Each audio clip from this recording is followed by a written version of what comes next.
The following podcast is recorded and produced by Emerge, a media creators co-op, in affiliation with the network at bicbp-radio.com.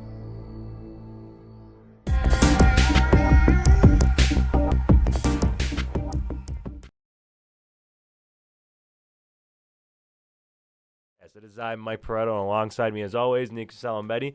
How are you today, Nico? I'm doing good. I'm ready to rock and roll. Yeah, we have a very exciting episode today for you guys. We're going to be giving you a live simulation of the NFL draft, the 2023 NFL draft.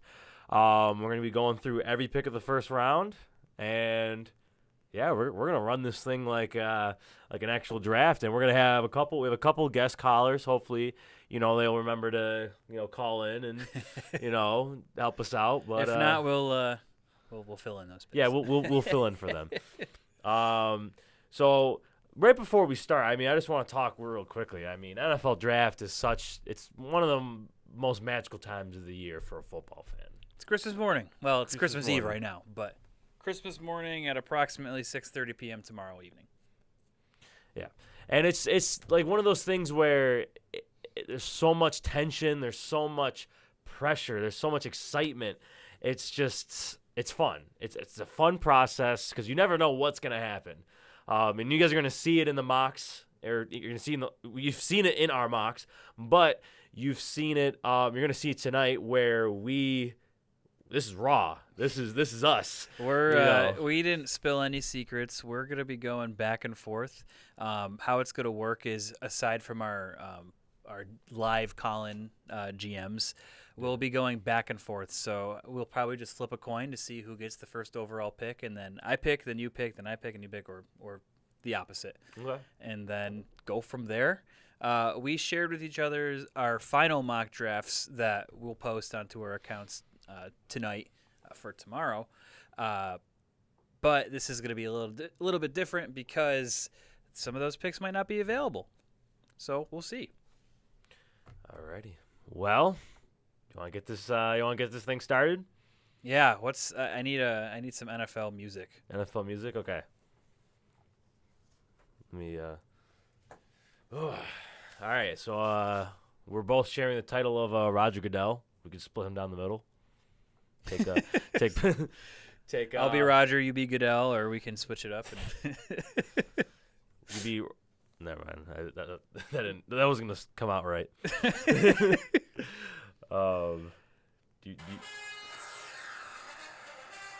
Yeah. And before we get copyrighted, I'm going to stop that. Yeah, before the actual NFL calls us and wants our head.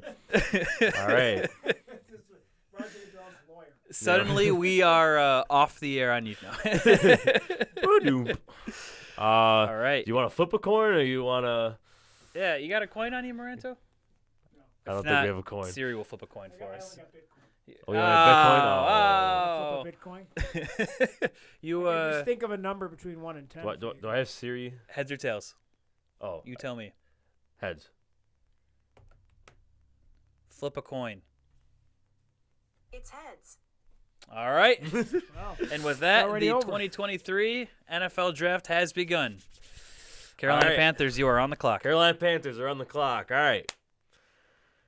So, we're sitting here and we got to go. Are we going quarterback or You tell me. I don't know, man. I don't know. Carolina GM. Carolina did trade up to the first overall pick from pick 9. They got six picks in the draft this year, and it seems like it's going to be a split between either Bryce Young or C.J. Stroud. That kind of seems like it's only going to be either one of those two. The odds-on favorite right now is going to be Bryce Young, but we'll see what Mr. GM takes. All right. Well, I'm going to discuss with my own internal being here. Do you think that Carolina already has this pick lock and loaded? I think personally this is almost a no-brainer. Yep. For a while I was sitting here and I was thinking, C.J. Stroud is the guy. He is the guy. I thought he was the best quarterback in the draft. and as time unraveled the last couple of weeks, we found out about his test scores. His S2 test score, whatever that. I don't know. I don't put too much investment into that. I've seen a lot of contradictory reports based on it. I saw that those scores weren't even true. So I don't know what exactly to believe. It all seems to be hearsay to me. But that being said, C.J. Stroud's stock has dropped. Yes, it's dropped a little bit. So, I mean, me personally, as the Carolina Panthers, number 1 overall, I'm taking, Bryce Young here sounds like the more for sure pick. Vegas agrees with you. Vegas agrees. Bryce Young currently is at a minus 1,000 odds. He is clearly the odds-on favorite. C.J. Stroud's at plus 2,500. Really? Yep. Will Levis actually has a higher chance. Yeah, and that was a funny thing is I guess some kind of like Reddit forum helped boost his stock. I don't know if you saw that or not. It was, I don't know, somebody claimed they said that they were a cousin of Will Levis and said that they knew the insider that he was going to get picked in like top 5. Interesting. Yeah, I don't know how true that is or not. I don't know how much I invested. But I saw it, yeah. We'll see, though. I don't know. But I think the pick is in, though. The pick is in? I think the pick is in. So, all right, let me get the card out. All right. With the first overall pick in the 2023 NFL Draft, my Carolina Panthers select Bryce Young, quarterback, Alabama. All right. And there he is. Bryce Young is off the board. So that's quarterback number 1. That's the guy. That's it's been back and forth, last couple of weeks between him and Stroud, but Bryce Young, number 1 overall. I also think part of CJ Stroud's draft claim at number 1 was his stature compared to Bryce Young. Frank Reich, I talked about it. The media talked about it. Everyone talked about it. Frank Reich likes big quarterbacks. Mm-hmm. When it's all said and done, I feel like it might have been a little bit blown out of proportion, and Bryce Young just seems like the clear-cut pick here. Yeah. He's just, I liked Stroud's size a little bit better, going into this. I liked him and his offense with Marvin Harrison and JSN, and it's just... Oh, we got a caller. We got a caller? We got a live caller. We got a caller. Do you want to answer this, or you want me to answer this? Is this the Texans pick? I think this is the Texans. I think this is the Texans. This is the Emerge Hotline. Is it Nick Caserio of the Houston Texans? Is this Nick Caserio of the Houston Texans?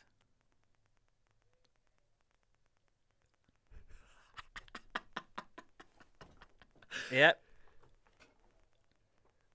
The short stood out of Alabama got picked, unfortunately. Yeah.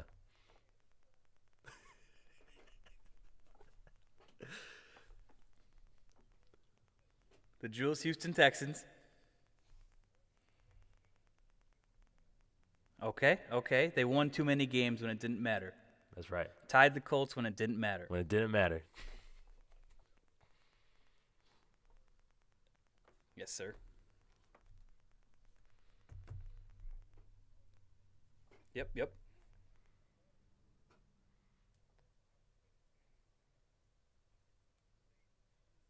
This is some serious conversation here. Okay. He's keeping it wacky. He's keeping it wacky.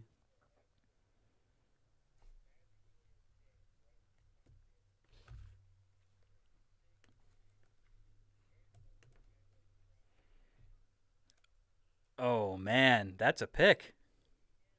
I'm scared. Whoa. Okay. All right. Thank you, Texans. We'll be announcing that pick shortly. All right, everyone. What did Mr. Caserio say? He's gonna get a little wacky, and the draft wackiness starts today.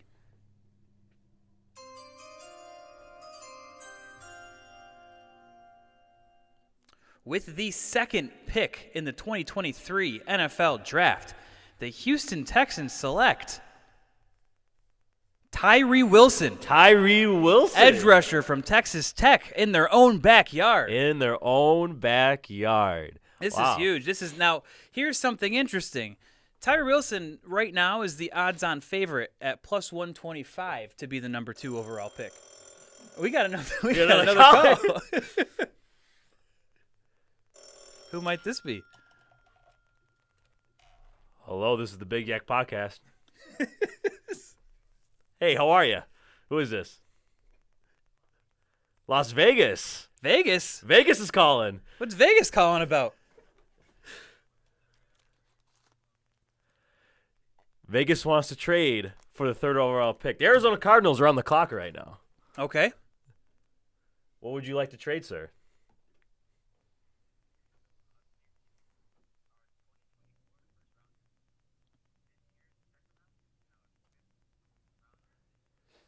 So a little pick swapping. Okay. Next year's first rounder, the 2024 first. Okay. This year's 3rd rounder. And this year's 5th rounder for the number 3 overall pick. So pick swap, 3rd and a 5th. And next year's And first. next year's first. Next year's first. All right. Well, sir, we're going to accept that deal. So, who would you like to select with the 3rd overall pick?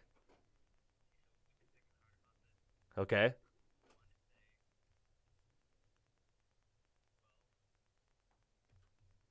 This is intense. A lot Okay. of call happening here. I can't believe All right. the GM.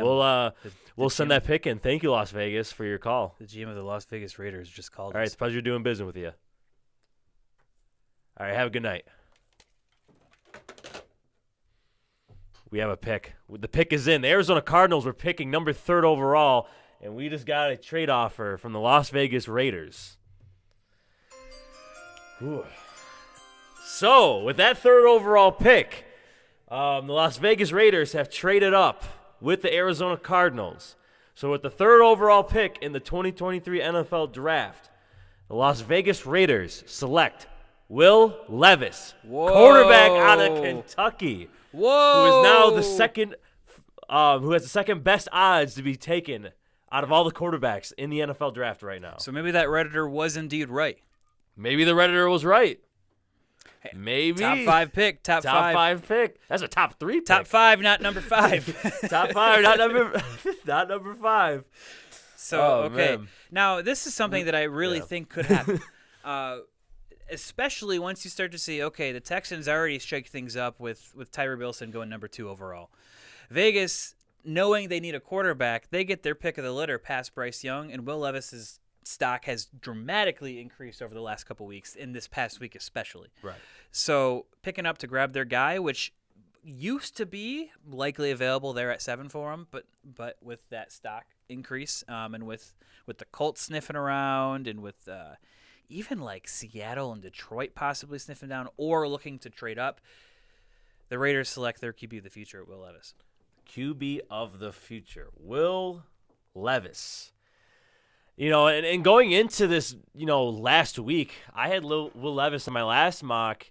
You know, he went from mock to mock. He went from Washington at number 16, went to Tennessee at number 11, and now they have Will Levis, number 3, Vegas trading up to get him with the Arizona Cardinals. Arizona obviously already have their quarterback in Kyler Murray, so they're not really in the neighborhood for a quarterback. They need everything but a quarterback. Need everything but a quarterback. You know what I'm surprised is DeAndre Hopkins not involved in that trade.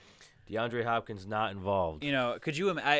They lost Darren Waller in a trade to New York, so I think they could use a little bit more firepower outside of Devontae Adams. And at this point in DeAndre Hopkins' career, that's a lethal 1-2 punch. But I'm surprised that he was not involved in that trade. And I wouldn't be surprised to see him move come tomorrow. Right.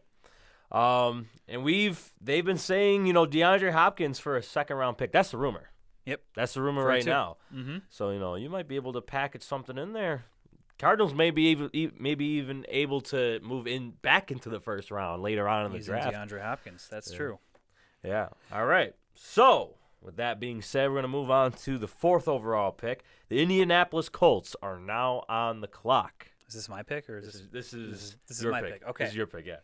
So I've seen this a lot, and I don't think that my stance changes on this, even with some newfound breakthroughs. I'm taking a look, and if I'm the Colts, I want the quarterback that I've been in love with all along. The All quarterback along. that I've kind of watched this draft process, the quarterback that I think has true potential to be the best player from this draft in total. So, with And don't forget the jingle. no jingle, no. And with the 4th overall pick in the 2023 NFL Draft, the Indianapolis Colts select Anthony Richardson, Anthony Richardson. quarterback out of Florida. Woo! I think this is a pick that's a no-brainer, even with C.J. Stroud still there. I've talked about Anthony Richardson so much on this show over the last few weeks, and I don't even need to ring the bells anymore. No more bells. I think he has the potential to be the number 1 overall player from this draft class looking back in 5 years. And, he could be one of the greatest athletes we ever see play the quarterback position. Right. So Houston takes a gamble, and it's a big gamble, but it has huge rewards. And you know what? He's not all alone. They have some help around him. I mean, you have Jonathan Taylor, one of the best running backs in the league, next to him. You still have Michael Pittman, which is a young star receiver.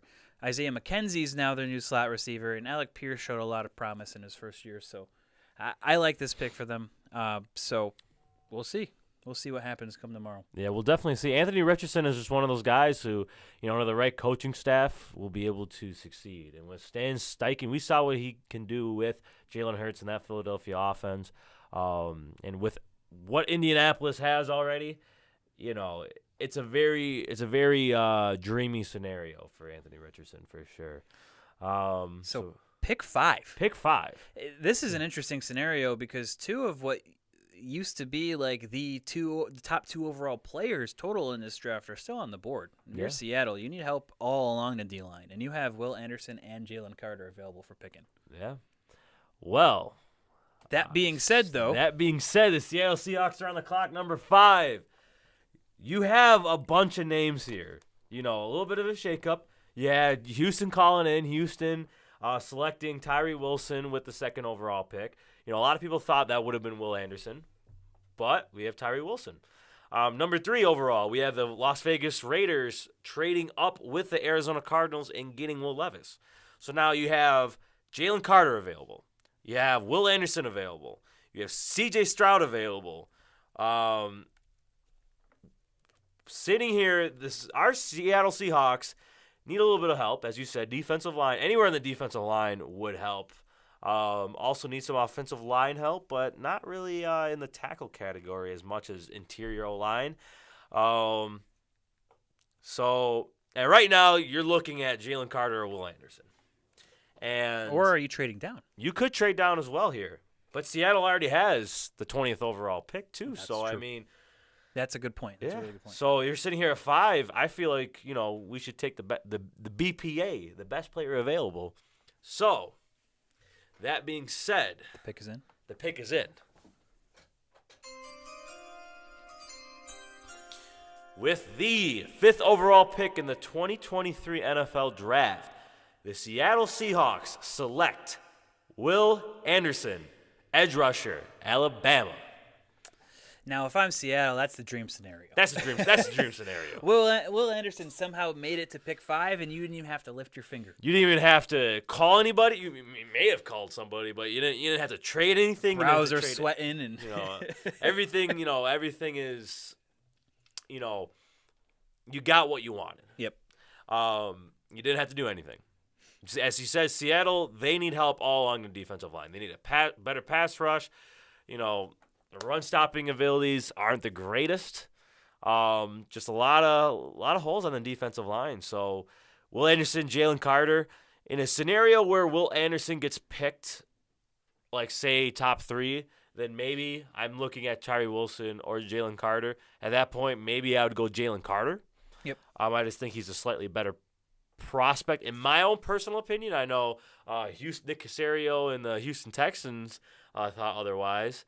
But right now, Seattle Seahawks, Will Anderson. And that blue and green, and a little bit of gray. I like that. I like that a lot, and that's one of the biggest needs for Seattle. I mean, they need to bolster up that defensive line. Quarterback C.J. Stroud, I'm sure, was very tempting here, but this is the need to win now. They think they can win it all with Geno Smith, and honestly, I think they could too. There's a couple more pieces that I think that they need. I think they need a third receiver outside of Tyler Lockett and DK Metcalf. But they checked off the box with edge rusher as well. So I like that pick a lot. And with that being said, I'm the Detroit Lions, and I am running to the phone. So, yeah, we're on the clock. Ring. The pick is already in. The pick is already in. And with the number 6 overall pick in the 2023 NFL Draft, the Detroit Lions select Jalen Carter. Defensive tackle out of Georgia. That's an interesting pick because, you put him with Aiden Hutchinson on that defensive line, and you're just like asking – quarterbacks are just asking to get buried into the turf. 2 years ago, this defense was by far the worst in the NFL. Yeah. Last year, and honestly, into the first half of last year, it looked like one of the worst units we've ever seen. They flipped the script in the second half of the season, but there are still glaring holes that needed to be filled. Defensive line being one of them. Aiden Hutchinson had a fantastic rookie year, but they need to build around him.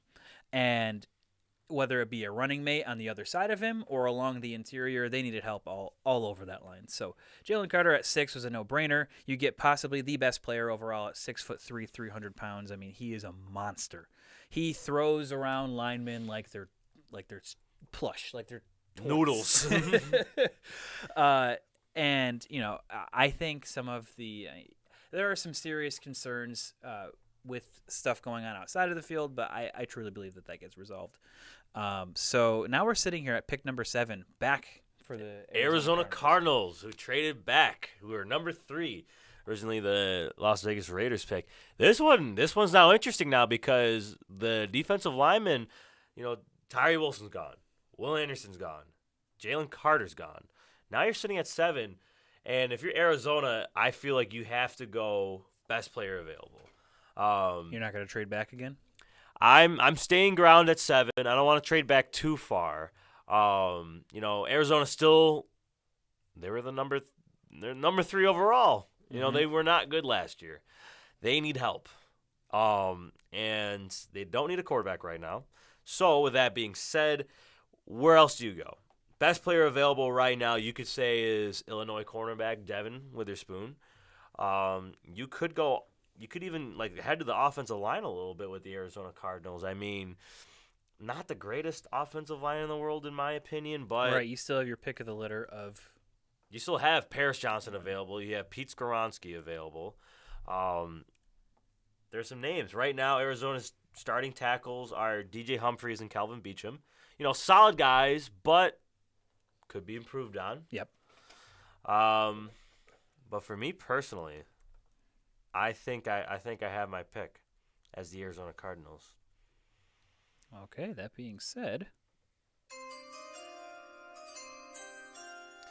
with the 7th overall pick in the 2023 NFL Draft, the Arizona Cardinals select Miles Murphy, edge rusher, Clemson. Reach and a half, if you want to say that. What about this? We have not just our first, our second, but our third shakeup in this draft. A little bit of a shakeup because Arizona needs a pass rush. Yep. And in my opinion, Miles Murphy could leak into the top 10, personally. With guys like Will Anderson, it all depends on where Anderson and Tyree go. I mean, if Anderson goes top 3, they could both even go top 3. Yeah. It could go Houston going Will Anderson at 2, Tyree Wilson at 3. That's a very possible scenario.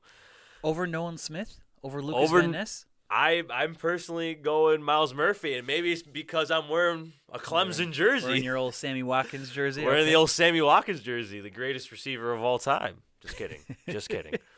I'm very kidding, by the way. But I'll give you guys a little sneak peek. In my 3.0 mock draft, I actually have Miles Murphy going with the 8th overall pick to the Atlanta Falcons. Interesting. Yeah. So I think he has what it takes to be a premier edge in this league. He has solid size, decent get off the edge. And yeah, he's coming from Clemson. Clemson faces those top schools that conference is hell. Yes. To say the least. So and plus doesn't Syracuse play Clemson, correct? Every year. Every year. But you know what? I was there. I was there in 2017 when Syracuse went and upset Clemson. I was there in the building. I rushed the field. Yeah. And I wear it proudly. I will never forget that moment the rest of my life. That was a core memory ingrained in my head. And it was like the crazy thing about that was Syracuse didn't just win. It was domination from start to finish. Right.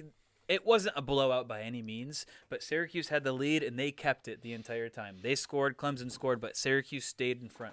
That was such a great game to watch, but, yeah, that's a core memory. That's right a there. core memory. Yeah, Miles Murphy. You could say that's a little bit of a reach. You could say that, but, 7 might be a little, from 7 to 8, when we're talking in the top 10, it's kind of a little bit of a gap. I mean, those picks are very important in the top 10. And this is where a lot of as we'll talk about this too with pick number 8, this is where a lot of the premier defensive players start to fall off the board, and that 7 through 10 range is really kind of a tough spot to be in because you can grab your pick of the litter of the skill position players, or you can kind of scrape of what's left with quarterbacks, or you can kind of reach on a defensive player or move back. I'm sure a lot of teams will be looking to move back in that 7 to 10 range. Yeah. Atlanta Falcons on the clock. So, they're another team that's in this weird position where top defensive players are off the board. They just traded for a corner and got Jeff Okuda, so I don't think they're really going to look corner with the number 8 overall. They have more needs over that. Right. But they've already committed to supporting quarterback Desmond Ridder for this year. So they also have Taylor Heineke as a backup. They have Taylor Heineke as the backup, so I don't think that they're going to be a team looking for a quarterback this year. And so what are you going to do when you have that quarterback that you want to see if you have that guy in you? See if you're going to have to draft a quarterback next year. The pick is in. I know this pick. This pick is a fun one. All right.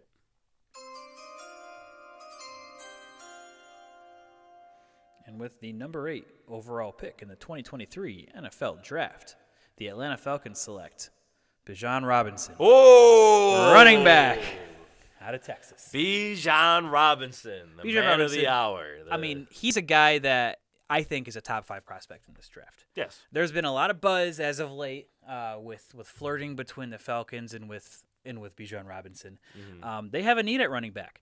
They have Cordell Patterson, who isn't getting any younger, and Tyler Alligator. They have Tyler Alligator, but you know what? I didn't really see enough out of him for him to just be handed the starting job. Right. So you're going to throw a blue chip prospect in here, one of the best, I think, the best offensive non-quarterback player in this draft. I think he's better. You get dual threat out of him.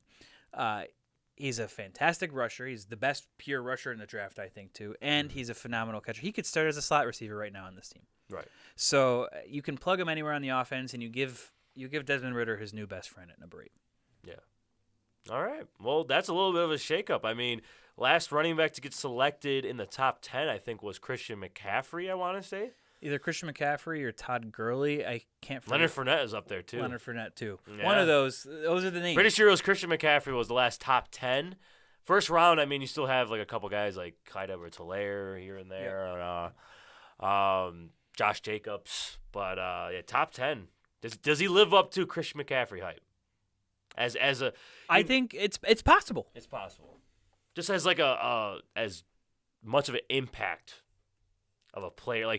Christian McCaffrey goes to a team. He went to Carolina. He went to San Francisco, and that offense just propelled.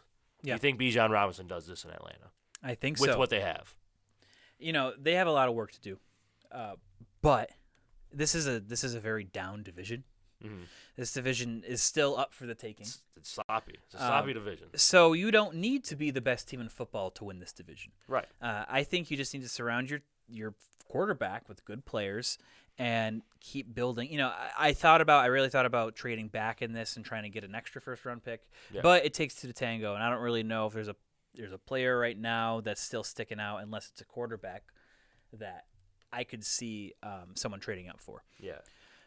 So he could be that guy to kind of take on that Christian McCaffrey role for Atlanta, but we'll see. I think this is a slam dunk pick for them. It's a little bit of a shakeup because you don't see running backs drafted this high anymore. The value of the running back has gone down for sure. But number 8 overall, Bijan Robinson. Here we go. I like it. All right, so here we have the Chicago Bears. The Bears on the clock, number 9. So Chicago, I mean, they had some spots last year where they're like, oh, wow, like Justin Fields is dominating. This offense is on a tear. Justin Fields, top 5 fantasy quarterback. But just altogether, as a whole, the season was disappointing. To say the least. They had nobody to throw the ball to, really. Darnell Mooney, got injured. He still isn't clear-cut number 1. Chase Claypool definitely is not a clear-cut. I don't even know starting 1 or 2. And, you have a couple guys coming off the bench, young guys like Velus Jones. It's just, they need some help. A little bit of a wild card pick here. I mean, you could surround Justin Fields with another receiver. I mean, DJ Moore. Oh, DJ Moore. DJ Moore is there. I forgot about him. My bad. I forgot why they're at pick number 9. That was at Carolina. So I mean, right now would be top 3 receivers would be Moore, Mooney, Claypool. I mean, there's worse receiving cores. I think it's a solid receiving core. It's up there for me. And now I'm not the GM of the Chicago Bears. Right. That'd be you right now. That's me. For me, I think that it's not enough of a need to address with the 9th overall pick. Right. I think they have more pressing needs along the offensive line. But that being said, totally forgot the DJ Moore trade. By the way, Yeah. I was coming into that like quote like they did not have DJ Moore. So my apologies. I totally forgot he went there. I mean, if Bijan didn't go 8, what if he went 9 to Chicago? I mean, They have Khalil Deontay Herbert. Foreman and Khalil Herbert. It just depends on how sold you are on that. That's the thing. I'll be honest, and obviously, because you saw me take Bijan at number 8. Yeah. I wouldn't be surprised at all. I mean, I actually would be more surprised to see Bijan leave the top 10 at this rate. When you have teams, you have the Falcons, you have the Bears, and you have Philadelphia at 8, 9, 10. Yeah. Those are 3 spots that he could. They need a running back. Exactly. That are just pieces away. More in Philadelphia's case, but for Atlanta and for Chicago, they need offensive help all across the board. Right. So I don't think I'd be shocked to see him leave the top 10. Right. Offensive line help. Offensive tackle has been a glaring need for Chicago. We saw last year of how Justin Fields was pressured. I mean, in that division, is going up against like Aiden Hutchinson and guys like that. Daniil Hunter and it's just they need help offensive tackle wise. They're starting tackles right now: Braxton Jones and Tevin Jenkins. Tevin Jenkins is a decent veteran, but Braxton Jones not an ideal blind side left tackle. Right. So for me, the pick is in. Pick is in right now. And with the 9th overall pick in the 2023 NFL Draft, Chicago Bears select Paris Johnson Jr., tackle, Ohio State. All right. I think he's the best pure left tackle in this draft. I've talked about it over and over again on this show. You immediately upgrade from Braxton Jones, and you give Justin Fields that support that he needs. Yes. He's running for his life every single week. last year. So easy pick, no brainer. It's either going to be him or Pete Skoronski, but I think Paris Johnson is the better fit for Chicago. The Buckeye connection right there. That's right. Yeah. The Buckeye You know, connection. You pair him with your quarterback. I mean, that's like a match made in heaven right there. You know, that's how you really, help create a supporting cast around Fields and help them succeed in the future. But yeah, I totally agree. Paris Johnson, top tackle in the draft. I liked Pete Skoronski, but reports come out that teams didn't really like how his arm length is. And that's big when you're an offensive or defensive lineman. Having these long arms, help separate you from the defensive lineman. So Paris Johnson to me is just a better prospect. Came from a better school as well. I mean, Skoronski came from Northwestern, which is a Division I school, but Ohio State is the top dog. So, I like him just slightly better than Skoronski here. And with that being said, Philadelphia is on the clock at number 10. All right. So Philadelphia is an interesting spot. They just saw premier defensive talent go off the board. And they also saw possibly their pick in Bijan Robinson go off the board. Yep. So I don't know what they will do here. Yeah. They're in a tough spot. They're in that kind of no man's land. But there is one thing that I do kind of see, especially the way the board's shaking up, especially with the Tennessee Titans right there at 11. Right. So that being said, there has been a trade. There's been a trade. Oh! There's been a trade. Okay. The Philadelphia Eagles has traded back 2 spots to go to number 12. So the Houston Texans will now have the number 10 overall pick. Sorry, Nick Caserio, where you at? Nick Caserio. I'm just forcing this trade through right now. So the Texans are going to send their first, their third, and their fifth to get back the 10th overall pick and a third-round pick next year for Eagles. So Eagles move back 2 spots. And the Houston Texans jump the Tennessee Titans, which was probably looking for a quarterback. Right. And they're going to take a no-brainer here.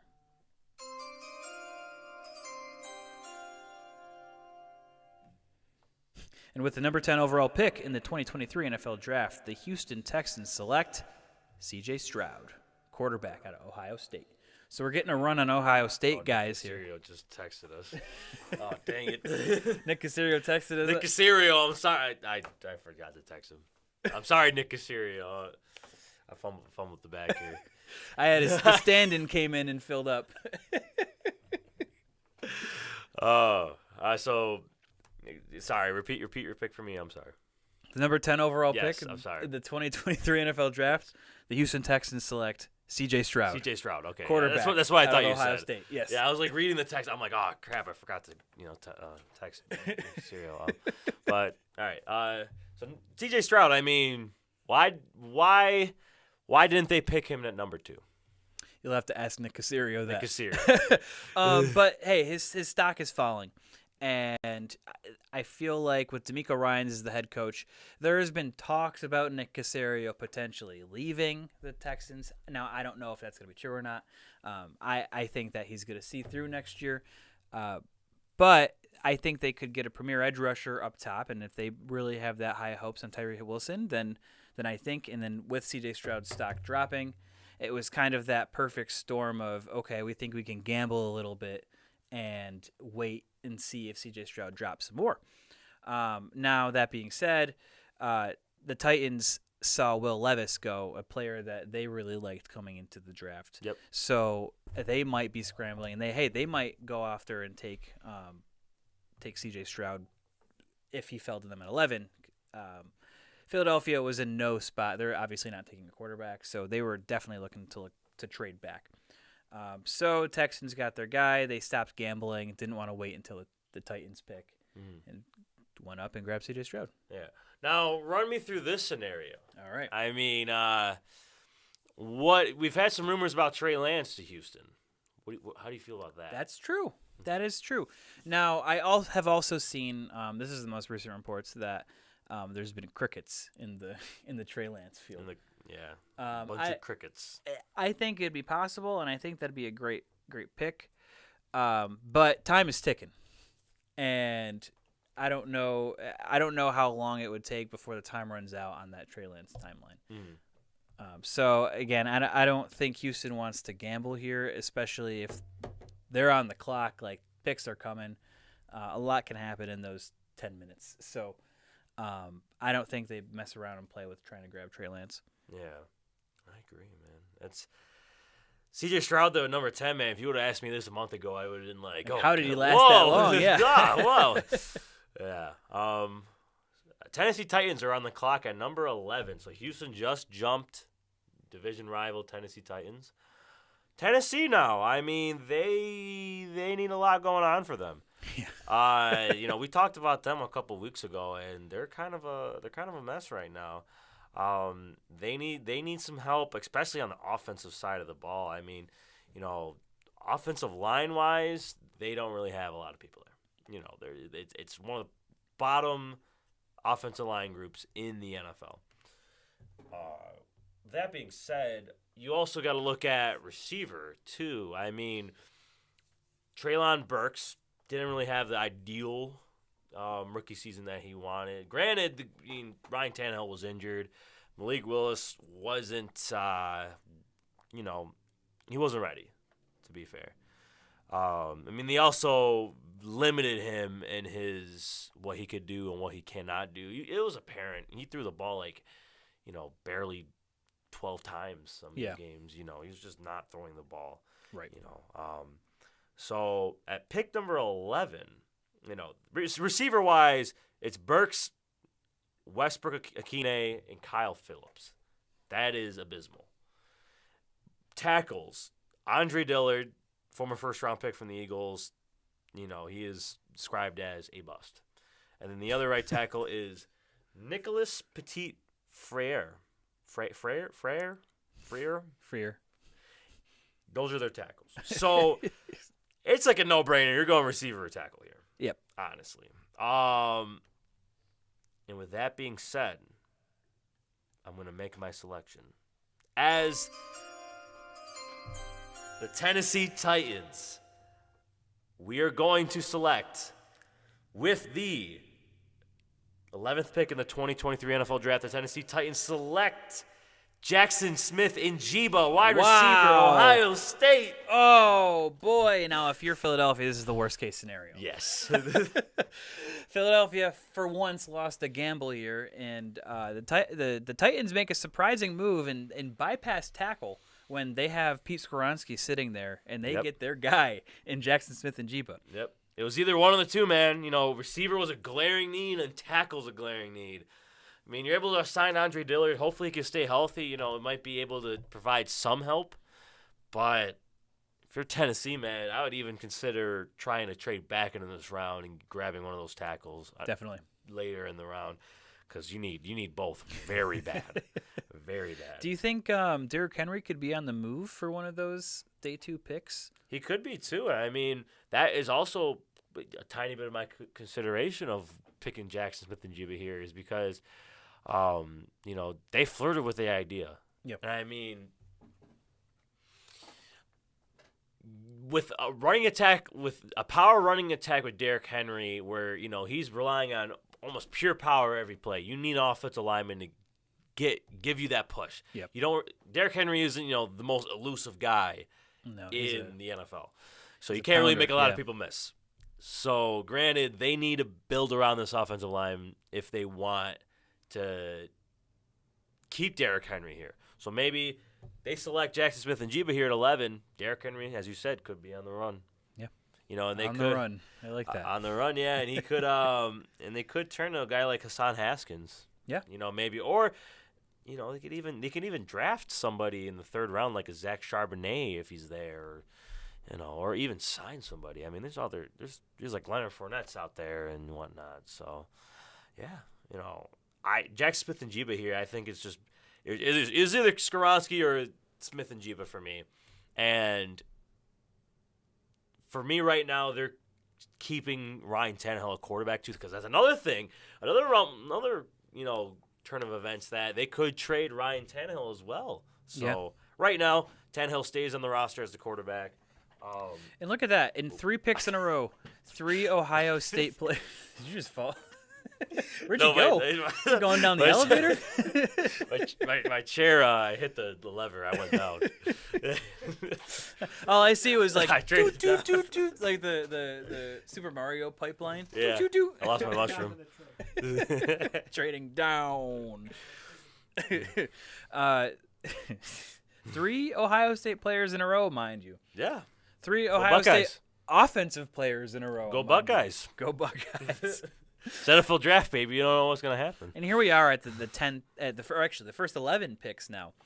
And some of the surprises to me are none of the corners have been taken yet. None of the top of Devin Witherspoon or Christian Gonzalez have been selected. And it's a very deep corner draft. Yeah. There could be up to 5 cornerbacks going. So maybe some of these teams want to address some of these more glaring needs like quarterback, edge rusher, tackle here and there. And then they want to, worry about corner. Yep. But a guy like Devin Witherspoon should be going off the board relatively soon. Or Christian Gonzalez. But Eagles are on the clock here at number 12. Yes. How about after that? trading back, and they really wanted Jackson Smith and Jiba here. Howie Roseman told me himself they really wanted Jackson Smith and Jiba at number 12 overall. But They didn't want Jalen Reagor? no, they did not want Jalen Reagor. But there are still plenty of great players on the board, and now we're approaching that sweet spot, the start of that sweet spot in this draft. I think 12 to 20 are really – you can get some really good value players here. Right.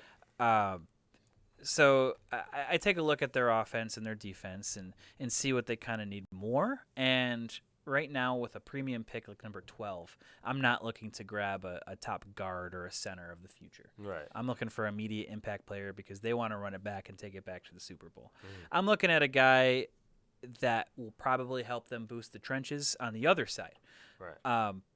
Their defensive line isn't getting any younger, and I feel like a lot of those players right now will benefit of having rotation. So the pick is in, Let's hear it. and we're ready for it. Ding, ding, ding, ding.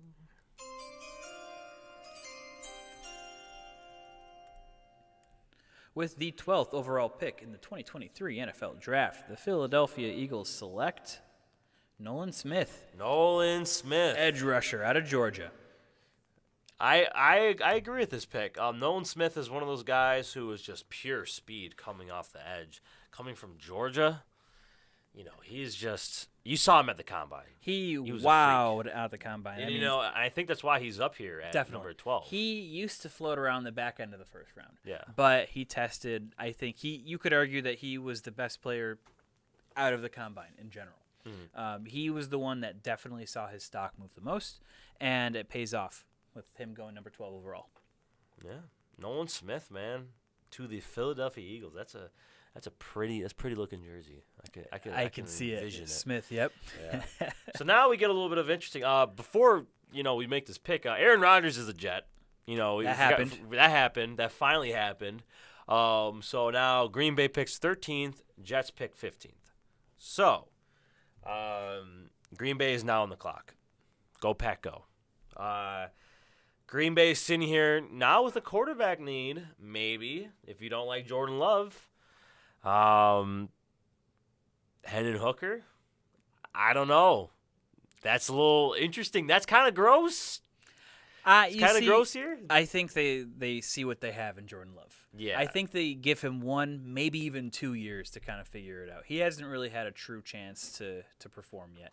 He's filled in, but I don't think it's fair to assess him based off of filling in. Right. Give him a full offseason as a starter. He's going to go through the mini camps, OTAs, preseason, all as a starter, and all eyes are going to be on him in Green Bay. Right. You saw it work with Aaron Rodgers sitting behind Brett Favre. So let's see if this tried and true method of the Packers kind of come again. Yeah. So pick is in for Green Bay. Already, it's ready. all right. It's ready. I had it cooking. Quick pick. That Hendon Hooker was a smokescreen. Oh, It smoke was screen. smokescreen. It was to distract me to make sure you were all ready to go. With the 13th overall pick in the 2013 NFL Draft. 2013. 2013. Oh, Jesus Christ! 10 years in the future. Who was that? Or in the past. Who was the 13th overall pick? I don't even know. With the 13th overall pick in the 2023 NFL Draft, the Green Bay Packers select Dalton Kincaid, tight end, Utah University. Great Go pick. Utes. It's one of those picks that tight end at number 13. We haven't really seen a tight end go that high, I think, since T.J. Hawkinson. So That's true. Now they are also saying the scouts and the media, everyone is saying that this is a generational tight end class. Right. This is very akin to, I think it was the 2020 wide receiver class, where there are going to be really good top end tight end talents and really good mid round tight end talents that would have gone in the second or third round in other years. Right. So Dalton Kincaid is a perfect pick to me here. I think I have him in our personal drafts. I think I have him going 13 to Green Bay as well. Yeah. They have a glaring need at tight end. It seems to be their number one need. You ask any of the beat reporters, you ask fans, shit, you even ask the players. Number one need right now is tight end for them.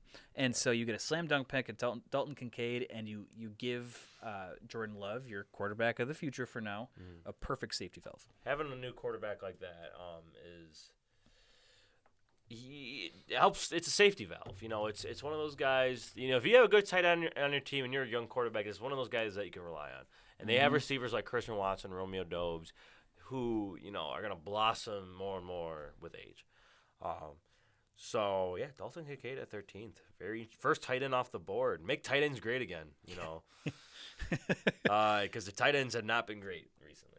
And this class should shake that up. Yes. And I'll be really interested to see 3 or 4 years down the line what this tight end class does to the market.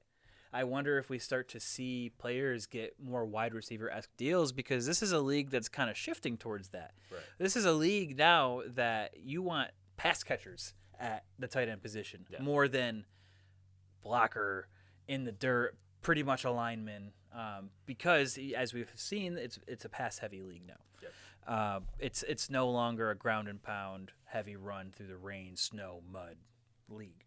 Right. And so you might start to see bigger deals for these tight ends, and Dalton Kincaid could be the one to kind of lead that charge. Yeah, I agree. With number 14, the New England Patriots are on the clock. So wide receiver is very tempting here. It's tempting. Njiba's off the board, but there are your pick of the litter. Everybody else's. They went out and signed Juju Smith-Schuster. They still have Devontae Parker, Kendrick Bourne. Tyquan Thornton showed a lot of promise his rookie year. It's not all that certain that Mac Jones is going to be their future quarterback. This could kind of be the prove-it year. You have Bailey Zappi and Trace McSorley behind him, and I wouldn't be surprised to see either of them get playing time. Right. There have even been talks about Lamar Jackson going over there. Now, a lot can happen on draft day. I don't think that'll be one of them, but could you imagine if they did a little switcheroo here and I would hate to see Lamar Jackson. Lamar Jackson, Josh Allen, Aaron Rodgers, and Tua. That would be all in the same division. They talked about the AFC West last year. The AFC East would be wicked. Yeah, wicked. But there's a pick sitting here that's sticking out like a sore thumb, and I think it's an easy one for the Patriots. Fits a need, and he's a great player.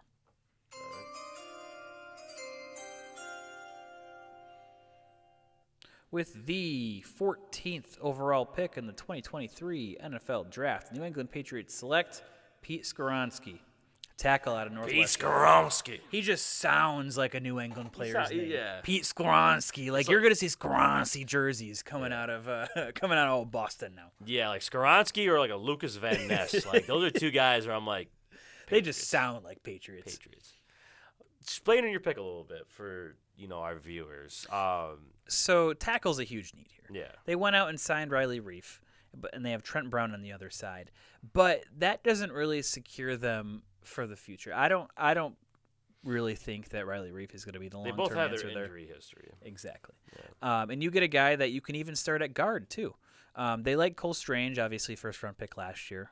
David Andrews, I think he's still sitting there, but Mike Owenwu is definitely an upgrade. And so even his rookie year, well, you can see how Riley Reef pans out. You can slap Skoronski there at right guard, and then if need be, he can shift over to that tackle spot. Yeah. So I like this pick. He's versatile along the offensive line, and they have a bad need on the offensive line just to give Mac Jones some sort of chance to see if he can be a starter this year. Yeah. Next pick, number 15, New York Jets. Jets, Jets. Now with Aaron Rodgers, my pick is already in for the New York Jets. We're gonna start we're fire. revving. We're gonna start We're rifling. revving. All right. Here we go. Pick yeah. is in. Yep. With the 15th overall pick in the 2023 NFL Draft, the New York Jets select Broderick Jones, offensive tackle, Georgia University. The run on tackles is among us. The run on tackles is among us. And, I had Skoronski potentially going here at 15, but Patriots got him. Patriots do what the Patriots do and steal players. Yep, Skoronski fell into the Patriots' lap at 14. Broderick Jones is a guy they need a right tackle for sure, and Broderick Jones can slot in right there. Aaron Rodgers is your quarterback now, and you got to make sure that offensive line is solidified for that man, or he might start hating on everything. He might take another ayahuasca trip. Fight the Hat Man. Yeah, fight the Hat Man. Another matchup with the Hat Man. I know Maranta loves the Hat Man. He's laughing over it.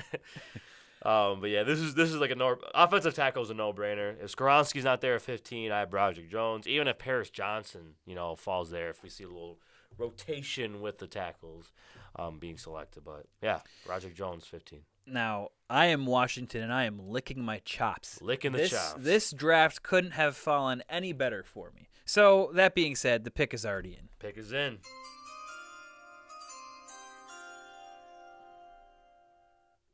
And with the 16th overall pick in the 2023 NFL Draft, the Washington Commanders select Devin Witherspoon, cornerback out of Illinois. The first corner comes off the board, and I think this is where we start to see a run on these defensive backs. Yeah, and I did a little bit of research this past couple of days. And corners, if you look at where the corners have visited, Devin Witherspoon and Christian Gonzalez only have like one or two visits per player. Recorded visits, that is. Recorded visits. We don't really know who and where he went. But as a recorded visit, there's not a lot of visits for these guys. So maybe corner is less, as I mentioned earlier, maybe, NFL teams think there's a deep cornerback draft where they can get these guys later in the round, later in the whole draft. So Devin Witherspoon, top 20 pick for sure. Yeah. There's a lot of people even saying Devin Witherspoon's a top 10 pick, top 15 pick. 16 is still a reasonable spot for him. And I think at number 16 of Washington, they need a cornerback as well. They need it bad. Yep. So Devin Witherspoon, cornerback's almost a no-brainer. There's some offensive line need. I just don't think interior line is the need at 16. And same with linebacker, I think, those guys are a little bit more later in the draft. Yep. So now you're looking at best player available and also addressing need, Devin Witherspoon. Yep, easy. Yeah. With that, the Pittsburgh Steelers are on the clock. Pittsburgh Steelers are on the clock. All right. Pittsburgh could go in a couple different directions here. I mean, we could see another cornerback coming off the board. You have Christian Gonzalez available, who is a very good prospect. You have Joey Porter, one of your, backyard favorites. Mm-hmm. Sitting right there. You could even go offensive tackle as well. The run off offensive tackle is still relatively fresh. There's Anton Harrison and Darnell Wright sitting there. Even DeJuan Jones. Darnell Wright is one of those guys who, played both guard and tackle in college, so he is pretty versatile. But again, with the Devin Witherspoon pick, is almost a similar pick for me here. And with that being said, pick is in.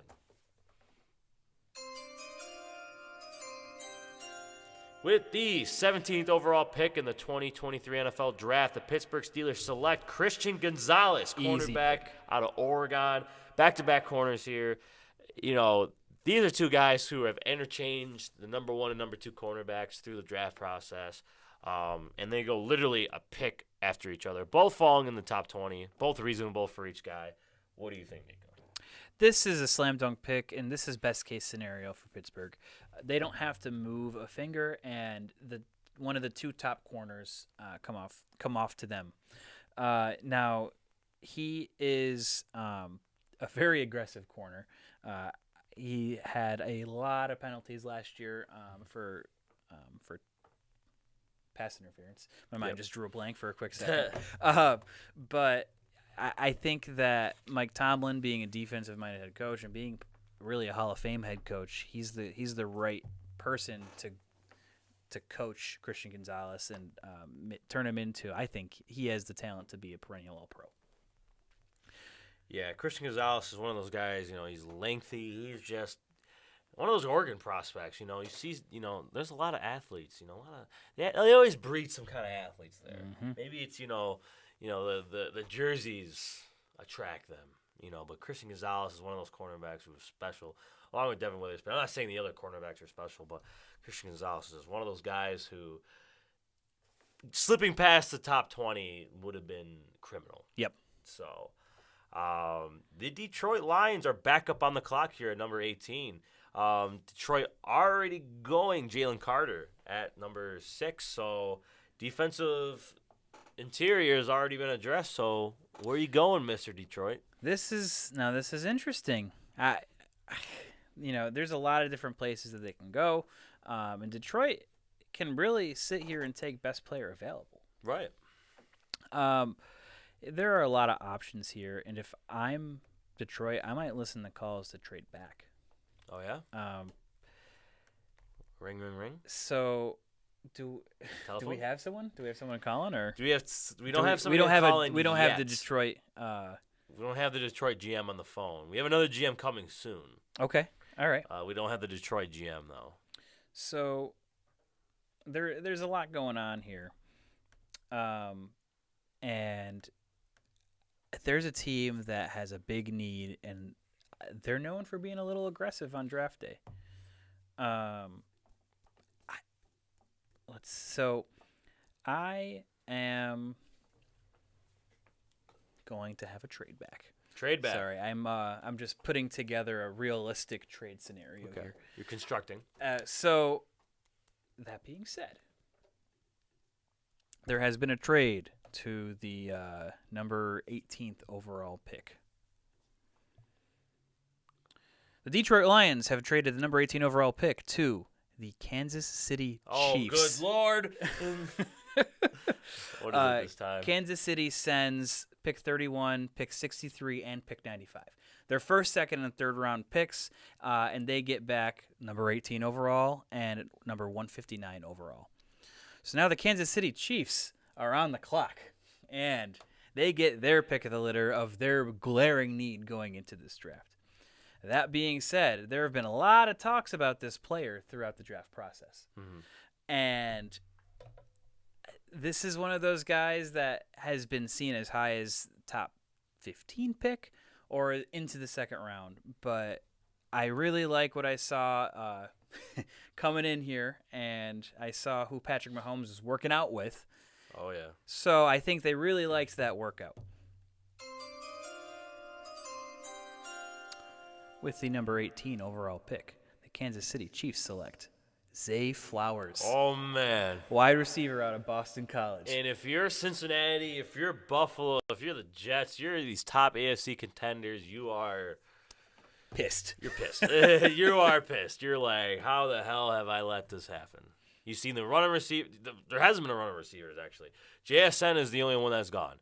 So you're sitting at pick number 18. You still have the crop of the litter still sitting there. But you got teams that are going to be looking for wide receiver and that are already starting to look to trade back. Oh, yeah.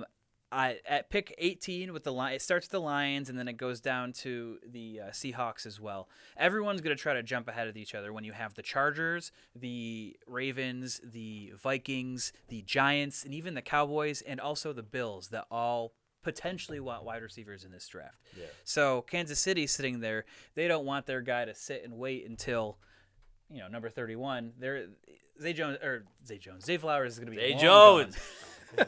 Zay Flowers is going to be long gone by then. And coming into this draft, they put a lot of time. They spent a lot of time together, and I think this is a perfect match. And before anyone else has the opportunity to take him, they jump and trade up and kind of gamble the rest of their draft away to grab Zay Flowers. That's just, oh man, imagine him with Travis Kelce. Kadarius Toney, Sky Moore. It's a scary scenario. It's just giving Patrick Mahomes a guy like that is just, God, I don't know if I can even fathom. But it's a very realistic scenario. I mean, teams like Buffalo, teams like Baltimore, teams like the LA Chargers, They're all looking for. Is that the Tampa Bay Buccaneers GM calling us? This is Tampa Bay Buccaneers GM. Hello, this is the Tampa Bay Buccaneers. Who's on the? We have Brandon Bean with the Buffalo Bills on the phone. Uh-oh. All right, Brandon. What can I do for you?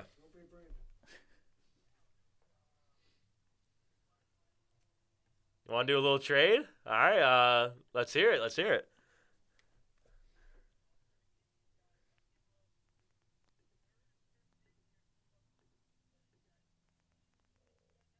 We have number 19.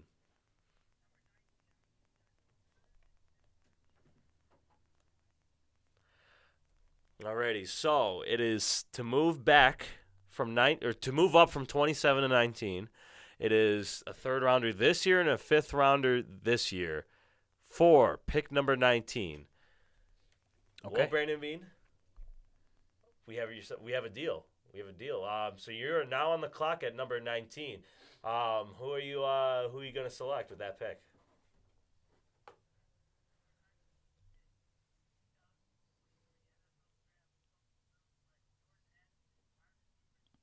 All right. We'll put that pick in. Thank you for your business, sir. All righty. Have a good one. Have a good one. Have a good one. All right. The pick is in. Goodbye. The pick is in. Okay. The Buffalo Bills are on the clock at number 19. They traded with the Tampa Bay Buccaneers. So the Buccaneers traded as 27 with the 19th overall pick in the 2023 NFL Draft. The Buffalo Bills select Jordan Addison, wide receiver, USC. All right.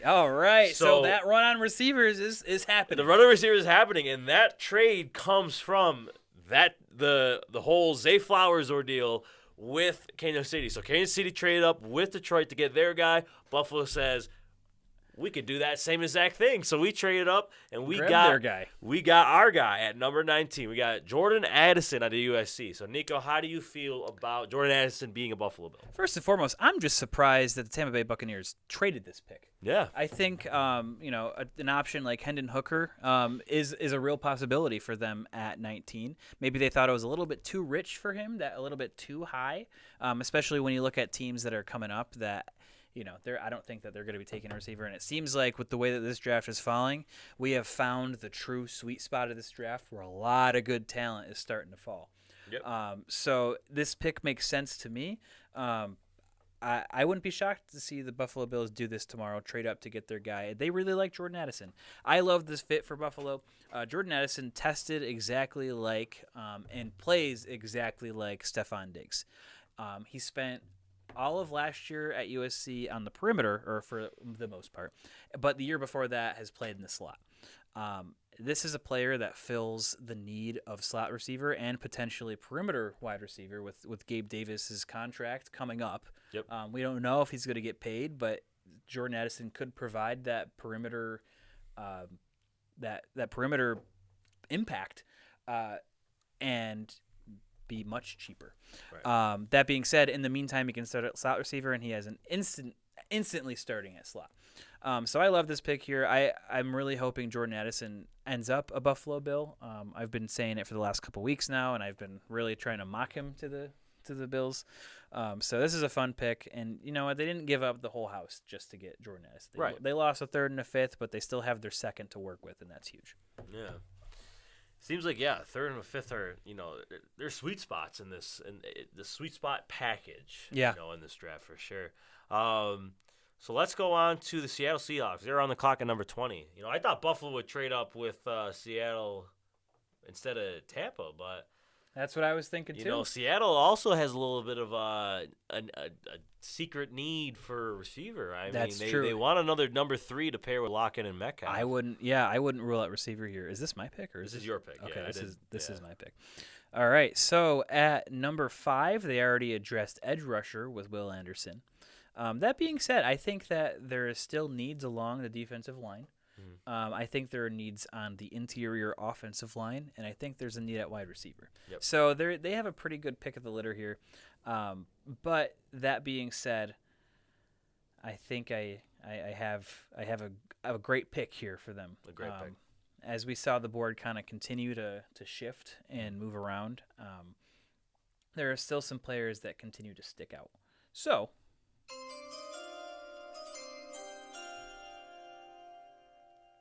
with the 20th overall pick in the 2023 NFL Draft, the Seattle Seahawks select Kalijah Kancey, defensive tackle out of Pittsburgh. All right, so they double dip in the old. They run a 3-4, so you could say that Will Anderson will play 3-4 outside, or no, yeah, Will Anderson will play 3-4 outside linebacker, and then this is a defensive line pick. Right, Yeah. exactly. Yeah. So they get some more tools to play with that defensive line, and it's much needed, especially in the NFC West when you have San Francisco and Kyler Murray for now until he comes back, whenever he comes back. I think this is a great pick for them. I think Kalijah Kancey's a great player. He draws comparables to Ed Oliver on the floor and Aaron Donald on the ceiling. Yeah. So that undersized D tackle that kind of wins with speed will give Seattle another great player along the edge. Yeah. Pick number 21, Los Angeles Chargers. This one is they have there's a couple of needs here. The receiver position, the receiver, I feel like they are set. Keenan Allen, Mike Williams, Jordan Palmer. You could make the case they could grab another guy because of Keenan Allen, was possibly going to get cut, but he's still on the team. Right. So right now, I'm withholding from receiver. You saw what Buffalo did. You saw what Kansas City did. Top 3 guys are off. Top 3 guys are off the board. And so now, if you really like these other remaining guys like Jalen Hyatt, Quentin Johnston, you could go one of those guys here. But for me personally, I think they need to address and the pick is in, by the way. Oh. I'm sorry. It was a Pick little is in. abrupt. Pick is in. With the 21st pick in the 21st pick in the 2023 NFL Draft, the Los Angeles Chargers select Joey Porter Jr., quarterback out of Penn State. All right. Yeah, now this is a little bit of a slide for Joey Porter. A lot of teams have him getting mocked to Pittsburgh, which makes sense, to Washington, which also makes sense. So he hasn't really often seen the back half of the first round. So this is a great value pick for Los Angeles that definitely fills the need as well. Yeah. And it's just right now their starting cornerbacks are Asante Samuel, and then on the opposite are Michael Davis. Their nickelback is Jasir Taylor.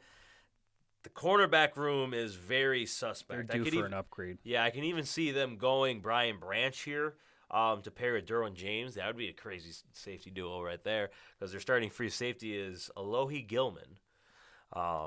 So they do need some help outside of Samuel and Derwin James in the defensive back room. So give me Joey Porter, the next best available cornerback on the draft. And that being said, Baltimore is available, or not available, on the clock at number 22. So this is an interesting spot for Baltimore because they have similar needs to the Chargers. Yep. Wide receiver and cornerback are definitely two of the top glaring needs. Now, they went out and signed Odell Beckham. They went out and signed Nelson Aguilar. So now they're starting three upgraded from Rashad Bateman, Devin Duvernay, and was it Demarcus Robinson as their three, I guess, to now having Odell Beckham, Nelson Aguilar, and Rashad Bateman as their top three. They can still address a top receiver here. There are still some guys floating on the board, but there's also some solid defensive backs still available. And my pick is in. This pick makes a lot of sense to me.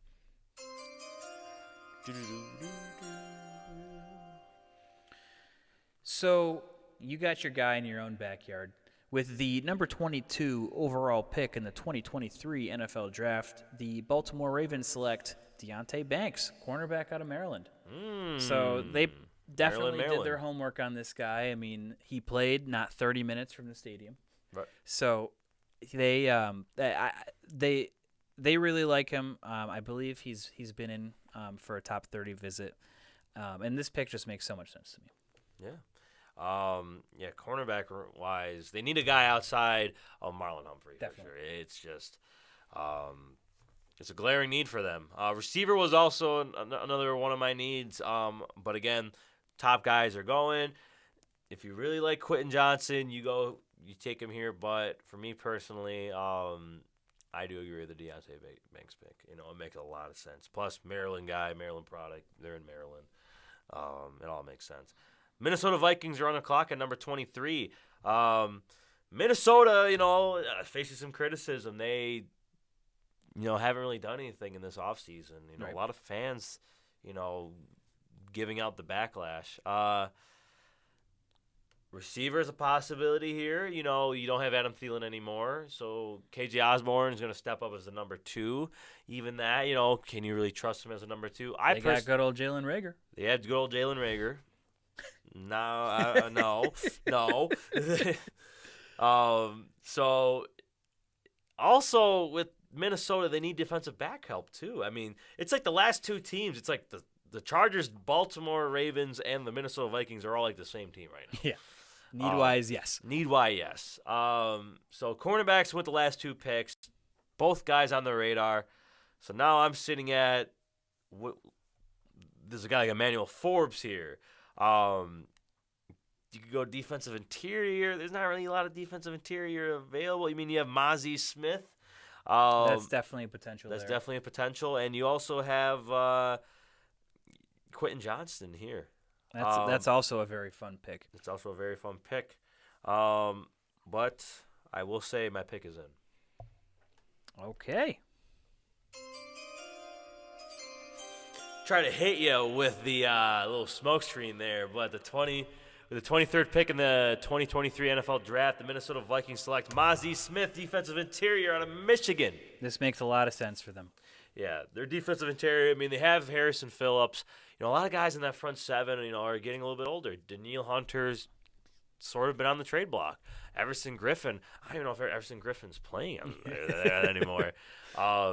So, they had Michael Pierce in the past, and they really need a true nose tackle. They do. And a guy like Mozzie Smith is just athletically, he's athletically huge. He's not like big man. I wouldn't even say he's fat. He's just huge. He's just he's like a, he's like a giant of a human being. Yeah, he's just like a.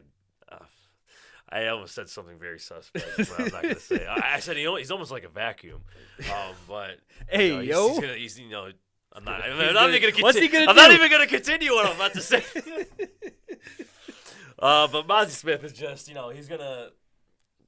Damn, I can't. I don't want to say it now because I'm 6'3", 337 pounds, but his speed would not make you believe that. Yes. So he's going to cause havoc for offensive interior linemen for sure. All right. Jacksonville is on the clock, and just as fast as they're on the clock, the pick is in. Pick is in. Whoa. What is that? technical difficulty in the little Now we're going to the bell. future. With the number 24 overall pick in the 2023 NFL Draft, the Jacksonville Jaguars select Brian Branch, Brian Branch. safety out of Alabama. And this is a guy who can play anywhere in the secondary. He is a Swiss Army knife in the secondary for sure. Yeah, coming from Alabama, you know, top school. I mean, they just breed top prospects. I mean, that's exactly it. They are the closest to. They run the closest thing to an NFL scheme that I'm aware of in college football. And they certainly fill a need here. You know, he's listed as a safety, but you can really fit him in as a slot corner. They have Trey Herndon there right now, but that can definitely be upgraded with Brian Branch immediately. And then if, you know, they can go ahead and sign another defensive back or draft another defensive back, and then they can fit him in at safety to go alongside of Andre Sisco. Yeah. So I really like this pick for them. It adds what they need along that secondary, and that is just versatility. Secondary did get gouged, you know, in some moments too, especially like that Kansas City game. Yep, especially. This is going to be a fun pick here. The New York Giants, it's like that offense is a receiver away. You can even go center here like a John Michael Schmitz. You know, we haven't really had any trades in a while, but I'm gonna have the Giants stay where they are. They need a guy who has size. You know, a lot of the receivers on the roster, you know, there's some size there, but they have a lot of speed. They have they just signed Paris Campbell too. They have Paris Campbell. They have Sterling Shepard. You know, they have guys like that. I mean, Isaiah Hodgins is probably the biggest receiver that they have, and he's not even that big. No. So with that being said, my pick is in. Okay. If Brian Branch didn't go, this last pick, he would have went here. But with the 25th pick in the 2023 NFL Draft, the New York Giants select Quentin Johnson, wide receiver out of TCU. Go Frogs! Frogs! That's a perfect match for them. That's a perfect match. You get that alpha big receiver, that big target for Daniel Jones, and that kind of frees up the other receivers to kind of move around the field. They won't be locked. Quentin Johnson is a man breaker, man coverage breaker. I believe I just saw a graph earlier today that he is the best receiver when it comes to breaking man coverage, because he's just so big and fast. Yeah. Coming out, you know, he has to. They've been saying that he has to upgrade on his route tree, and a lot of this kind of reminds me of when DK Metcalf came out. Yep. Big, fast, strong receiver, but he needs to elaborate his route tree. That being said, DK Metcalf fell into the second round, and now we see he's one of the top receivers in the league. Yep. I think New York saw that, and they look at a guy like Quentin Johnson is like, okay, we found our DK Metcalf. Yep. Love this pick here. Yeah, he has a size, big jump ball guy. You know, they don't really throw a lot of jump balls in New York, but you know, we talked about it a couple weeks on the show. Daniel Jones, I want to see him more as a passer. Yeah. So give me some jump balls, man. To Quentin Johnson. I'd really like to see that. Dallas. All right, Dallas is on the clock, and this pick is easy for me. They're already running to that phone. Running the phone.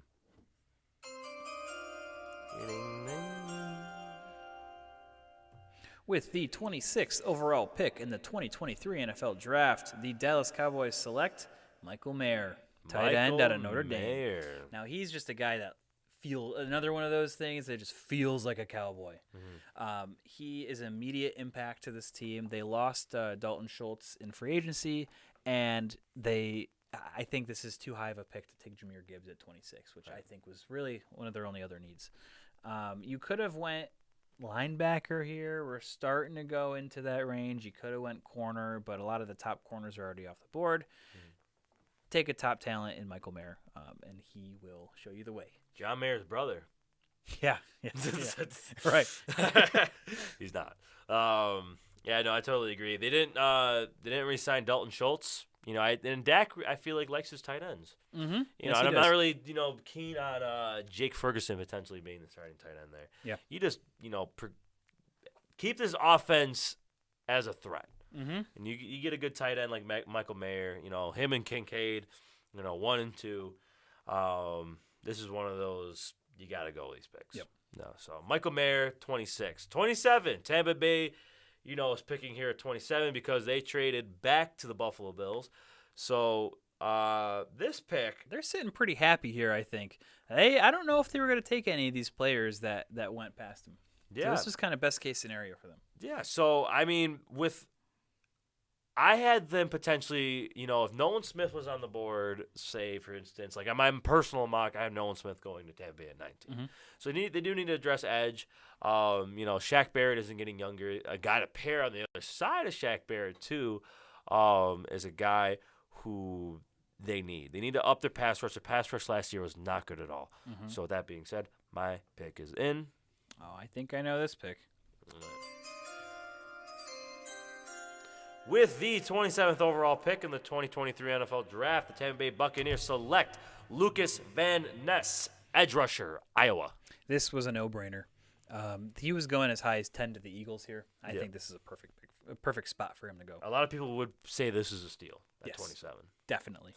Yeah. He is one of those guys who he is, he brings the power, he brings the speed. Mm-hmm. He's a very balanced defensive end. He brings the best of both worlds. I think he has a good bend to him as well, coming off the edge. And you got to keep that Tampa Bay defense relevant because it's starting to slip in recent memory since their last Super Bowl victory. Yeah, definitely. Yeah. Cincinnati. So Cincinnati's on the clock. There's a couple needs that they can kind of address here. They need tight end help. They lost Hayden Hurst in free agency, and to kind of keep this offense as much as a threat as it was in years past, tight end is an option here for sure. They also need help on the defensive line, but all of the top defensive linemen have really taken, especially with that Lucas Van Ness pick.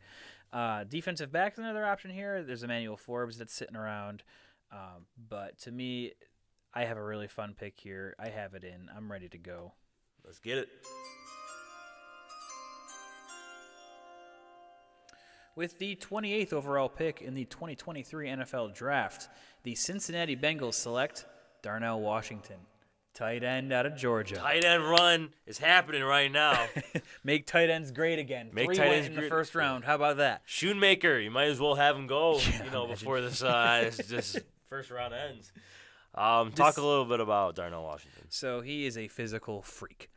He is a guy that is another one of those new breed of tight ends where they're more of a big wide receiver than they are a blocker. But in this case with Darnell Washington, you get an absolute elite blocker. And, if Michael Mayer or Dalton Kincaid were not in this draft, we could be talking about Darnell Washington being a top half first round pick. Right. This tight end class is so deep, and for any other year, he'd be a first round pick, like I said, in the top half. So for Cincinnati to grab him here at 28, I think this is a great pick. It fills a need, and can you imagine an offense with a beast like Darnell Washington with T. Higgins and Jamar Chase? Yeah. That Cincinnati offense is a little dangerous. And that's a perfect offense to go to, too. Joe Burrow is, he's him. Yep, Joe he's Burrow is him.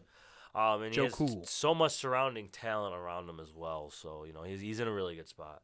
Got 3 picks left. New Orleans Saints are on the clock at 29. For me, this is a guy who could go, I'd probably say starting in the 20s. Okay. It's one of those big guys. Mm-hmm. He, I could have saw him going 20 to Seattle. Mm-hmm. Bills could also, if they stayed at 27, could have got him. Jacksonville was also a potential spot. But my pick is in for the New Orleans Saints.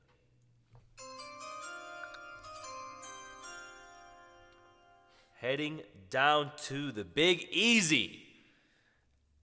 The 29th overall pick in the 2023 NFL Draft, the New Orleans Saints select Osiris Torrance, guard out of Florida. Big Easy is New Orleans, right? Or is that somewhere else? Yeah. Yeah. Right? yeah, Okay. yeah. I don't know why. The Bayou. Down in the Bayou. I don't know why I was thinking it was something else, but I'm glad I got that right. So Osiris Torrance to the New Orleans Saints, solidifies their offensive line. They have, Cesar Ruiz as well to go right next to him. Ryan Ramczyk as well. They have some names on this offensive line already. You had a guy like Osiris Torrance, who's a great value at 29, as I said. He could have gone all the way up to as early as his 20th. Torrance, I believe, is the best interior offensive lineman in this draft. He could pull. He's a big body guy. He blocks for Anthony Richardson this year, and you saw how that offense turned out. I could also see a guy like Emmanuel Forbes here at cornerback to pair with Marshawn Lattimore. But me personally, I think the bigger need is interior offensive lineman. So Torrance at 29. All right, I like this pick a lot. Number 30 overall, Philadelphia Eagles with their second first-round pick. Now, they already traded back, and they picked number 12 overall at Nolan Smith. So they already upgraded their pass rush. Yep. Now, there's some guys still available. Again, they're looking for impact players right now. They don't need a guy that has to wait a year to start. Right. They don't need to grab a tackle or really anything along the offensive line, and that's really what's still sticking out. They could go for corner here, but with what they've done in the offseason, I don't foresee them going corner in the first round. So they're in a situation to kind of have a luxury pick here. So my pick is in. All right.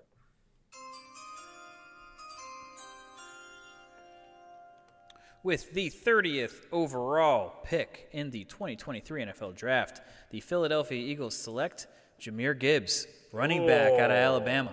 That's interesting. This is a guy that I think if Bijan Robinson didn't exist, he'd be a top 15 pick. This is another one of those situations where there's great top end talent at some of these positions, and so you get really good value out of the back end of the first round. A lot of tongue twisters there. Yeah. Now, if you look at the Philadelphia Eagles, there isn't many holes. I mean, we saw them lose the Super Bowl. I think they have the same team to run it back and do it again, this time winning the Super Bowl. This is definitely a team that's in the running to win it all. But they have a need at running back. They just have Kenneth Gainwell and Boston Scott. They did sign Rashad Penny, but he's a glass cannon. It could be a couple games before he gets hurt again, which is unfortunate, but that just seems to be with some guys. So they get a guy like Jahmyr Gibbs, who immediately is your starting running back in this offense, and pairs a Bama guy with a Bama guy. Bama guy with a Bama guy. Yeah, that's explosive, man. You pair him with Kenneth Gainwell, that's a good looking backfield. Boston Scott, coming. And Rashad Penny. There's a lot of heads in that Philadelphia backfield, but Jahmyr Gibbs will take that starting running back spot. That's a very interesting pick at number 30. I do agree, though. Bijan Robinson didn't exist. He would be the best running back in this draft. Last pick in the first round. Kansas City Chiefs traded out of this pick. They went up and grabbed Zay Flowers. They went up and got Zay Flowers. So that was with Detroit. So we're sitting here at number 31. Detroit Lions are back on the clock. This is interesting. This is the last pick for a player. This is a lot of times you see a like Lamar Jackson, for example. You're going to find a team that's looking to trade into this spot to get that fifth-year option on a potential impact player, whether it be quarterback or not. Yeah. So there's a lot that can happen here. Where you got to go, Mr. GM? See, I was gonna think tight end here if the run didn't go, if Darnell Washington was sitting here at 31, that would have been fantastic. That would have been a guy who I would really like to see in this Detroit offense. Other than that, now they went number 6 overall. They grabbed Jalen Carter, so they're already happy. They're already really happy about this draft. They're already happy. Ooh, here's a guy who I think could, they just traded Jeff Okudah. Okay. I'm gonna. We're the pick is in. The pick is in. This is this is good value. with the 31st pick in the 2023 NFL Draft, the last pick in the first round, and enough tonight, the Detroit Lions select Emmanuel Forbes, cornerback out of Mississippi State. Alrighty. And Emmanuel Forbes, is a guy who I could have saw going around the 22 to 23 to 24 range. That Chargers to Minnesota, range. Forbes he's a first-round talent. I really didn't want to see him, leave the first round without getting picked. And every year there are going to be those guys that kind of just fall out of the first round. Yeah, and he just got saved. Detroit could have went with a guy like Devin Witherspoon at 6, but they got blessed with Jalen Carter there. So cornerback was a need, not a glaring need, but a need that they should have addressed. Receiver was also up there because of what happened with Jameson Williams. He's suspended. They still have Amon-Ra, but outside of Amon-Ra, it's kind of suspect. Now, do you think they would entertain Hendon Hooker at that pick? Hendon Hooker is definitely a consideration here, but I think that Hendon Hooker will be a day 2 guy. All that smoke around Hendon Hooker. All that smoke. And he fell out of the first round. Fell out of the first round. It's always smoke screens. Mm-hmm. I think Hendon Hooker is a great talent. I really want to see him really want to see him end last season without injury. We'd probably see him. He would have been in top half.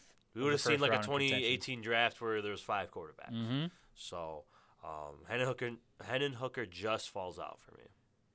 But yeah. So that is the conclusion of the first round. I want to thank, before we sign off, our GMs that called us on the old telly. I want to thank Nick Flincham. I want to thank Jules Houston. And I want to thank Theodore Batts for all calling in.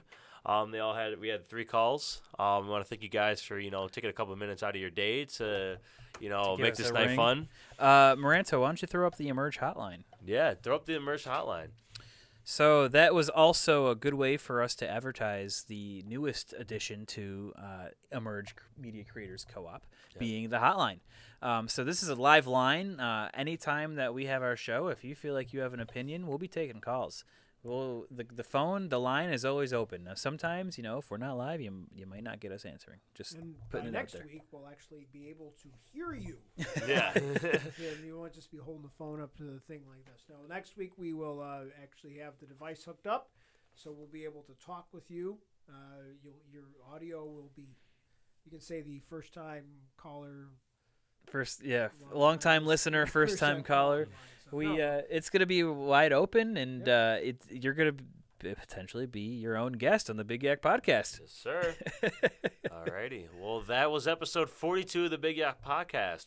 Really fun night. Our mock, the live draft was fun. That was a lot of fun. It's a fun exercise, and adding trades into the mix simulates what could really happen. Now, give me your number one biggest surprise. What do you think is going to happen tomorrow? Ooh, biggest surprise is Bijan Robinson to me. If Bijan goes top 10, it's just the way running backs have been devalued over the last couple of years. That's really going to be a surprise for me. In my personal mock, I have him going 20th in a trade up. Mm-hmm.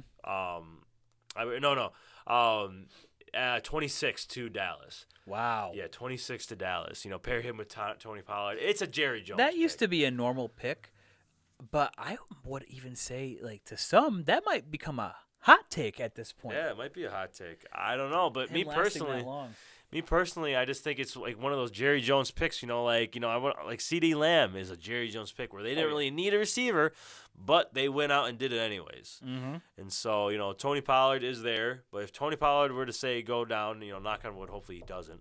You have Bijan Robinson there, but I do think they like the idea of the 1-2 punch. Yeah, definitely. So again, I could see Philadelphia.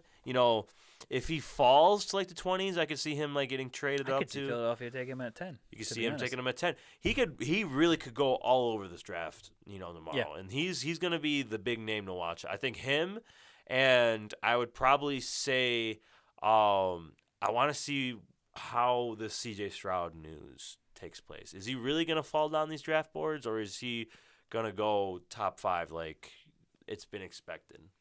What Yeah, about in you? my latest mock, I have him going. I said I forgoed all of the smoke screens and hearsay that's coming out. I have him going number 2 to the Texans. Yeah. I think when it's all said and done, he will be a Texans quarterback, whether it be at 2 or 12. Yeah. I think for me, the biggest surprise would end up being if Will Levis gets picked in the top 5. Right. Whether it be with the Raiders or with another team that Arizona kind of trades with. But that would be the biggest shock to me to see Will Levis crack the top 5 and get taken ahead of Anthony Richardson. Yeah. All right. Well, that, as you said, episode 42 of the Big Yap Podcast. I want to thank you guys for calling in. Thank you, Maranto and Emerge. Please call the Emerge hotline, as listed, as we shown in the graphic, going forward.